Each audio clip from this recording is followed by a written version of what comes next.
오늘 하나님께서 우리에게 주신 말씀은 야고보서, 신약성경 야고보서 1장 2절부터 4절입니다. 야고보서 1장 2절부터 4절입니다. 신약성경 371페이지에 있습니다. 야고보서 1장 2절부터 4절의 말씀입니다. 더우시면 시동을 켜서 에어컨을 하셔도 되고요. 적당하게. 야고보서 1장 2절부터 4절의 말씀입니다. 신약성경 371페이지에 있습니다.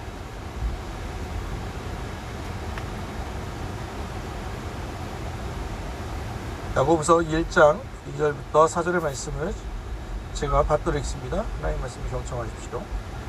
내 형제들아, 너희가 여러 가지 시험을 당하거든 온전히 기쁘게 여기라. 이는 너희 믿음의 시련이 인내를 만들어 내는 줄 너희가 알미라. 인내를 온전히 이루라. 이는 너희로 온전하고 구비하여 조금도 부족함이 없게 하려 함이라. 다시 한번 제가 표준세번역으로도 읽겠습니다.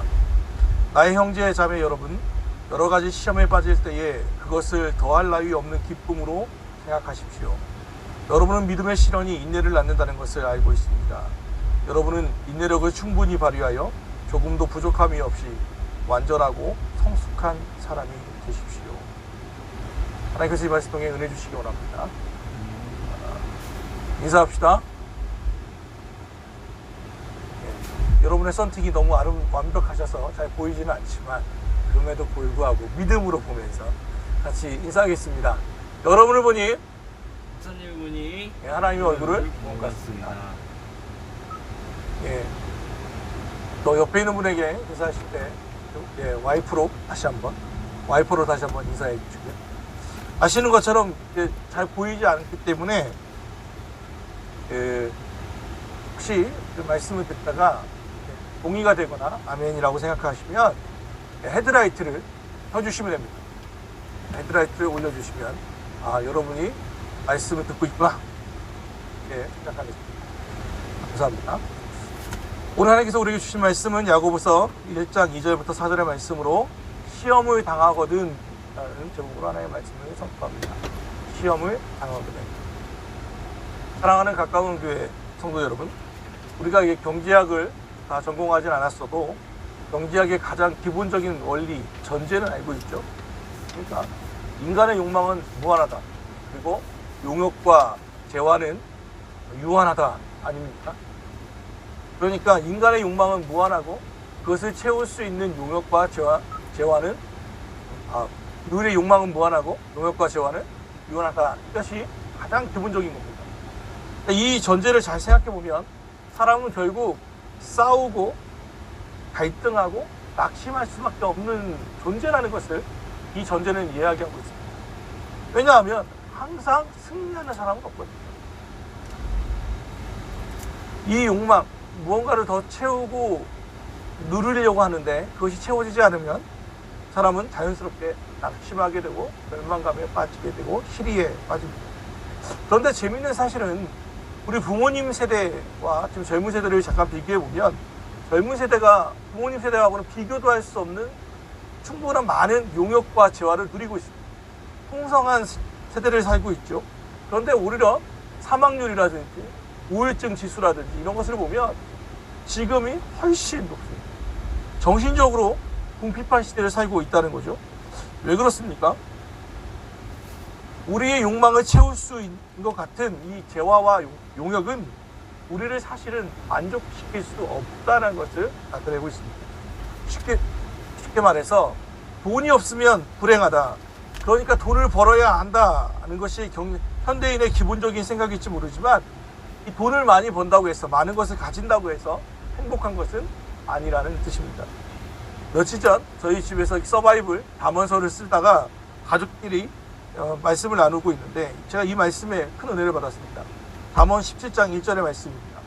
마른 빵 한 조각을 먹으면 화목하게 지내는 것이 진수성찬을 가득히 차린 집에서 다투며 사는 것보다 낫다. 아침 읽을 때 누군가 우리 가족 중에 마른 빵 한 조각을 하실 때 마늘빵 한 조각이라고 해서 크게 웃기고 있습니다. 마른빵 한 조각을 먹으며 화목하게 지내는 게 진수성찬을 가득히 차린 집에서 다투며 사는 것보다 낫다는 거예요. 여러분 이 말씀에 대해서 동의하십니까? 아멘이십니까? 네. 내 행복이 왜 돈에 달려있지? 행복은 돈에 달려있지 않아. 나는 다른 것, 이 돈을 쫓다가 내 행복을 다 잃어버리지 않겠어. 내 인생을 허비하지 않겠어. 라고 하면서 나오는 게 요즘 젊은 세대가 말하는 욜로족이라든지 소확행이지 뭐 이런 것들로 나타나게 되죠. 사실 인간의 욕망은 지금까지 완벽하게 채워진 적이 한 번도 없습니다. 우리 인류 역사상 가장 풍족했던 에덴 동산에서도 먹을 수 모든 것을 다 가지고 있었는데 딱 유일하게 못 먹었던 게 뭡니까? 선악과 하나입니다. 그런데 우리 눈은 어디를 보냐면 마음껏 누릴 수 있는 99.99%의 그것을 보는 게 아니라 없는 궁핍한 거, 결핍한 거 딱 그거 하나를 바라본다는 거예요. 0.0001%를 바라보면서 우리는 갈등하고 또 욕심을 낸다는 거죠.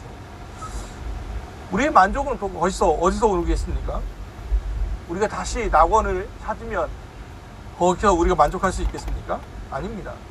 낙원인 이유는 그 낙원에 하나님이 계시기 때문입니다. 우리의 창조주가 계시기 때문입니다. 우리 인간에게는 답이 없어. 하나님께 구하자. 하나님께 답을 구하자라고 결심했다면 여러분은 구원의 믿음의 여정의 첫 걸음을 떼신 거죠. 그런데 문제는 이렇게 힘들게 그래 하나님밖에 답이 없어 하고 딱 발걸음을 떼는데 이 믿음의 여정이 만만치 않다는 거예요. 답은 하나님께 있어. 하나님만을 찬양하겠어 하고 세상 사람들과 다른 길을 딱 걷는 그 순간 현실은 더 어려워질 수 있다는 거예요. 믿음의 조상이라고 하는 아브라함은 내가 지시할 땅으로 가라 하는 하나님의 말씀에 순종하면서 75세 그 나이 많은 이가 용기를 내어서 하나님이 지시할 땅, 그 가나안 땅으로 갔지만 그 다음 성경이 뭡니까? 그 땅에 기근이 들었어요. 가뭄이 들었어요. 먹을 게 없습니다. 그러니까 그 믿음의 조상이라고 하는 아브라함도 점점 밑으로 남방으로 내려가서 애굽 땅까지 도망가게 되지 않습니까? 모세와 이스라엘 백성은 어떻습니까? 홍해를 가르고 요단강 앞에 딱 와서 이제 저 앞에 젖과 꿀이 흐르는 땅 가나안 땅이 있어 라고 생각하면서 정탐꾼을 보냈더니 정탐꾼이 가져온 소식이 무엇입니까? 쉽게 얻을 수 있는 줄 알았더니 거기에는 거인들이 있고 그들의 맨 앞에는 두꺼운 성벽 여리고성이 딱 하고 자리하고 있었다라고 성경은 기록하고 있지 않습니까? 신앙생활을 해보겠다고 믿음의 결정을 하고 돌아갔더니 고난이 오는 것은 무슨 연유입니까? 그런데 사랑하는 가까운 교회 성도 여러분, 여기 희소식이 하나 있습니다. 믿음의 선배들도 이런 고난을 겪었다는 것입니다. 나만 겪은 게 아니라는 거예요. 우리 여러분만 믿는 게 겪는 게 아닙니다. 믿음의 여정을, 신앙의 여정을 딱 출발했던 그들에게 고난이 닥쳐오는 것은 우리만 특별하게 무언가 죄를 지었기 때문이 아니라는 거예요. 히브리서 11장 32절에서 38절까지를 제가 새 번역 성경으로 한번 읽어드리겠습니다. 내가 무슨 말을 더 하겠습니까? 기드온, 바락, 삼손, 입다, 다윗, 사무엘 그리고 예언자들의 일을 말하려면 시간이 모자랄 것입니다. 그들은 믿음으로 나라들을 정복하고 정의를 실천하고 약속된 것을 받고 사자의 입을 막고 불의 유혹을 꺾고 칼날을 피하고 약한 데서 강해지고 전쟁에서 용맹을 떨치고 외국 군대를 물리쳤습니다. 믿음으로 여자들은 죽었다가 부활한 가족을 다시 맞이하였습니다. 또 어떤 이들은 고문을 당하면서도 더 좋은 부활의 삶을 얻고자 하여 구태여 노연하기를 바라지 않았습니다. 또 어떤 이들은 조롱을 받기도 하고 채찍으로 맞기도 하고 심지어는 결박을 당하기도 하고 또 감옥에 갇히기까지 하면서 시련을 겪었습니다. 또 그들은 돌로 맞기도 하고 톱질을 당하기도 하고 칼에 맞아 죽기도 하였습니다. 그들은 궁핍을 당하며 고난을 겪으며 학대를 받으며 양과 염소의 가족을 입고 떠돌았습니다. 세상은 이런 사람들을 받아들일 만한 곳이 못 되었습니다. 그래서 그들은 광야와 산과 동굴과 땅굴을 헤매며 다녔습니다. 믿음의 선배들이라고 하는 그 무명의 그리스도인들이 믿음의 여정을 떠났지만 거기서 그들이 만난 것은 무엇입니까? 눈앞이 환해지고 꽃가루가 떨어지는 고속도로와 같은 그런 길이 아니었습니다. 믿음의 길은 죄송하지만 꽃길이 아닙니다. 오히려 예수께서 말씀하신 것처럼 믿음의 여정은 좁고 협착하고 가다가 보면 넘어질 일이 특산인 곳이 바로 믿음의 여정입니다. 그런데 놀라운 것은 이 무명의 그리스도인들이 이 고난을 이겨냈다는 사실입니다. 믿음의 사람이라도 낙심을 경험하기 마련이지만 중요한 사실은 이 절망을 이겨내고 낙심에서 벗어날 수 있었다는 것입니다. 그리스도인들은 구원을 통해서, 믿음을 통해서 구원이라고 하는 그 지옥의 형벌은 벗어날 수 있지만 세상 사람들이 가는 그 길에서 벗어났기 때문에 이 세상 사람들과 첨예한 갈등을 겪기도 하고 철저히 외로운 그 길을 가야 할 때가 있습니다. 아마 지금이 그럴 때일 수도 있습니다. 저 유명한 다윗의 표현처럼 천만인이 나를 애워싸는 것 같은 고독감에 우리는 팽개쳐지기도 합니다. 이때 기억해야 할 한 가지 사실은 이 히브리서에서 거론된 이 믿음의 선배들이 이런 상황을 이미 이겨냈다는 사실입니다. 이것은 믿음으로 이 길을 걷기만 하면 어떤 고난이 오더라도 견뎌낼 수 있다는 것을 전제하고 있습니다. 하나님을 믿으면 고난이 사라진다거나, 하나님을 믿으면 모든 일이 잘 된다거나, 하나님을 믿으면 뭐야? 왜 안 들려? 왜 안 들려?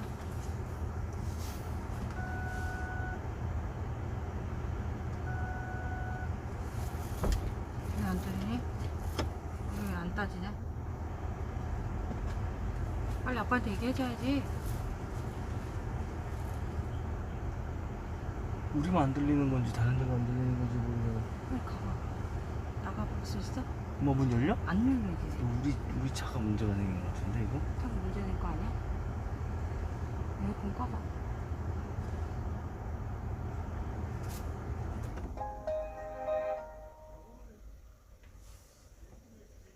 다른 데는 별 이야기 없는 거 보고. 친동생 야고보입니다. 이 야고보서를 쓴 사람이 있죠. 이 야고보는 원래 믿음이 있었던 사람이 아닙니다. 그의 형 예수가 계속해서 미쳤다는 소리를 듣자 그의 형 예수를 이해할 수 없었던 야고보는 그의 어머니 마리아와 함께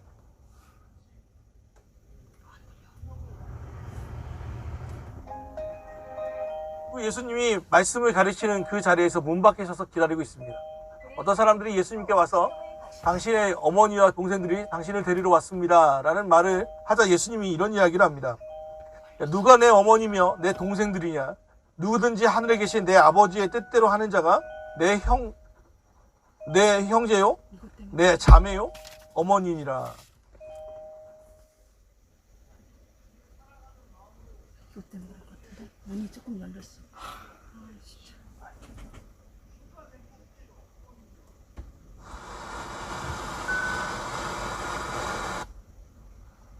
오늘 하늘에 계신 내 아버지의 뜻대로 하는 사람이 내 형제요, 자매요, 어머니라는 말을 하는 거예요. 이게 이해가 됐겠습니까? 그는 그 길을 아마 야고보는 기가 막혔을 겁니다. 집으로 돌아가는 길에 야, 이 인간은 이제 내 형도 아니야 하면서 그의 어머니 마리아에게 불만을 토로했을지도 모르겠습니다. 그런데 그랬던 그가 예수님이 십자가에 달려 죽으시고 4일 만에 무덤에서 부활하신 것을 본 그 다음부터 완전히 달라졌습니다. 세상을 보는 관점이 완전히 통째로 바뀌었을 뿐 아니라 그의 신앙이 얼마만큼 자라나냐면 베드로, 그 당시 예수님의 수제자라고 하는 베드로보다 더 높은 예루살렘 공의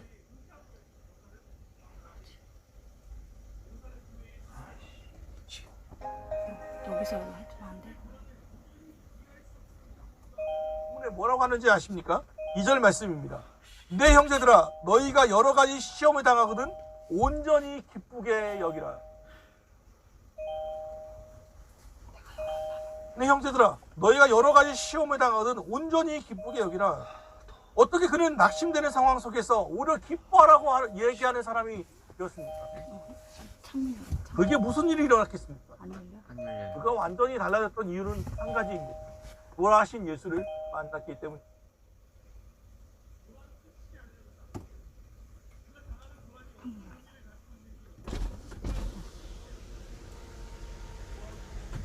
이후에 있는 부활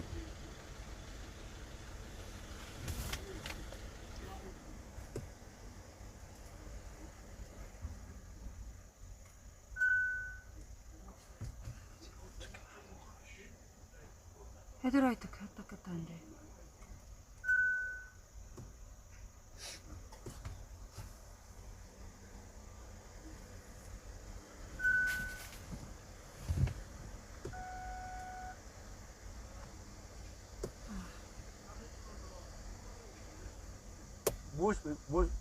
산을 뚫어서 터널을 만드는 목적이 무엇입니까? 산 속에 가둬놓기 위해서 만들었겠습니까? 아닙니다. 산을 뚫어서 터널을 만든 이유는 더 빠른 길을 가기 위해서입니다. 마찬가지입니다. 하나님께서 우리에게 고난을 주시는 이유는 이 고난 속에 머물게 하기 위해서가 아닙니다. 이 고난을 뛰어넘어 그 길을 가게 하기 위해서가 아니겠습니까? 하나님께서 시험을 통해서 우리에게 선물을 주시려고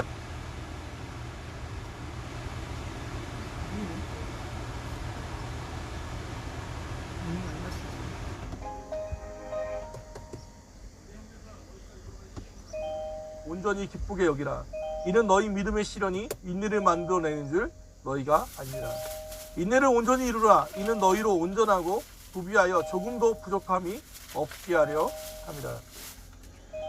온전히 기쁘게 여길 수 있는 이유는 이 믿음의 시련이 인내를 만들어내기 때문에 그렇습니다. 하나님이 우리에게 낙심을 허락하신 이유, 우리에게 고난을 허락하시는 이유는 이 낙심되는 상황을 견뎌냄으로써 우리에게 인내를 키우기 위해서라는 거죠. 인내는 은사처럼 내려지는 게 아닙니다. 인내는 키워가는 것입니다. 성경에 9가지 열매가 있습니다. 사랑과 희락과 화평. 이것은 정말 아름답고 우리가 다 사모하는 은사일 것입니다. 성경의 열매일 것입니다. 그런데 그 중에 포함되어 있는 게 무엇입니까? 절제와 인내입니다. 이 사랑과 희락, 화평, 기쁨, 이 즐거움, 이 모든 것들을 완성시키는 것은 인내입니다. 사랑받지 못하는 단어일지 모르지만 이 인내는 그만큼 중요합니다. 인내. 우리가 어떤 경주를 시작할 때 처음 시작하는 것은 열정입니다. 능력이죠. 내가 능력이 있고 열정이 있으면 어떤 일을 시작합니다. 그런데 완료할 수 있는 것, 완주케 하는 것이 무엇입니까? 인내입니다. 일을 시작하는 것은 열정이고 능력일 수 있지만 마무리 짓게 하는 것은 인내라고 하는 것입니다. 그래야만 그 길을 완전히 걸어갈 수 있습니다. 우리가 낙심될 때 한 가지 기억해야 할 것은 우리의 이 고난 가운데는 주님이 함께 하신다는 거예요. 호바지스 도미네라는 말이 있죠. 호바지스 도미네. 어디로 가십니까? 주님이라는 뜻입니다. 이 말이 유명하게 된 것은 그 배너라고 하는 영화에서 이 말이 쓰였기 때문에 그렇습니다. AD 50년경 그 로마의 폭군이었던 네로가 로마에 불을 지르죠. 로마의 절반 이상을 태우면서 이 방화의 책임을 기독교인에게 덮어 씌웁니다. 그리고 기독교의 지도자들을 붙잡아서 다 무참히 처형시키고 있을 때였습니다. 마침 로마에 있었던 이 베드로는 이 박해를 피해서 성도들을 다 버려두고 로마로부터 벗어나는 그 길을 갑니다. 로마를 벗어나는 그 경계쯤에 이르렀을 때 이 베드로가 예수님을 만나게 됩니다. 베드로는 로마로부터 벗어나고 있는데 예수님은 이 로마로 들어가고 있는 엇갈림을 발견하게 되죠. 그때 이 베드로가 예수님 앞에 무릎을 꿇고 이 말을 합니다. 허바시스 도미네. 어디로 가십니까 주님? 이라고 물어보니까 예수님이 이렇게 대답합니다. 나는 네가 내 양들을 버리기에 내가 다시 십자가에 못 박혀 로마로 간다. 나는 네가 고난을 버리고 내 양들을 다 버려두고 그 길을 떠날 때 로마를 벗어남으로 내가 다시 십자가에 못 박혀 죽을게 라고 하고 그 길을 가려고 하시죠. 이때 베드로가 예수님께 엎드리며 이야기합니다. 주님, 내가 주님의 뜻을 따르겠습니다. 그리고는 발걸음을 돌이켜 노마로 들어갔고 결국 십자가에 거꾸로 못 박혀 순교하게 됩니다. 사랑하는 가까운 교회 성도 여러분, 낙심되는 상황에 너무 눈을 들지 마십시오. 너무 이 코로나의 확진자 수에 또 확진자의 그 동선에 필요 이상으로 두려워하지 마십시오. 오지 않는 손님의 항상 비어있는 통장에 너무 눈길을 두지 마십시오. 오늘도 닫혀있는 그 문 앞에서 절망하지 마십시오. 올해 우리의 눈을 하늘을 향하여 드십시오. 가을 하늘이 정말 맑습니다. 이 하늘 뒤에 계신 하나님을 바라보십시오. 오직 예수님만을 바라보십시오. 히브리서 12장 1절에 3절은 이렇게 이야기합니다. 그러므로 이렇게 구름대와 같이 수많은 증인이 우리를 둘러싸고 있으니 우리도 갖가지 무거운 짐과 얽매는 죄를 벗어버리고 우리 앞에 놓인 다름질을 참으면서 달려갑시다. 믿음의 창시자요 완성자이신 예수를 바라봅시다. 그는 자기 앞에 놓여있는 기쁨을 내다보시고 부끄러움을 마음에 두지 않으시고 십자가를 참으셨습니다. 그리하여 그는 하나님의 보좌 오른쪽에 앉으셨습니다. 자기에 대한 죄인들의 이러한 반항을 참아내신 분을 생각하십시오. 그리하면 여러분은 낙심하여 지치는 일이 없을 것입니다. 사랑하는 성도 여러분, 믿음의 창시자요 완성자이신 예수를 바라보십시오. 여러분이 당하시는 그 고난은 여러분만 당하는 고난이 아닙니다. 믿음의 조상들도 이 고난을 겪었고 그것을 훌륭히 이겨냈습니다. 그리고 지금은 허다한 증인처럼 우리를 둘러싸고 우리를 응원하고 있습니다. 조금만 더 힘내라. 조금만 더 이겨내라. 너의 인내를 키워라. 인내를 이루라. 그리고 우리의 고난 가운데는 우리 예수 그리스도께서 함께 우리의 성전인 우리와 함께 계시다는 것을 기억하시기 바랍니다. 이 고난을 통하여 우리의 인내가 온전하여지고 더욱더 하나님과 만날 때 큰 상을 받는 저와 여러분이 되기를 주 예수 그리스도 이름으로 축원합니다. 아멘. 기도하겠습니다.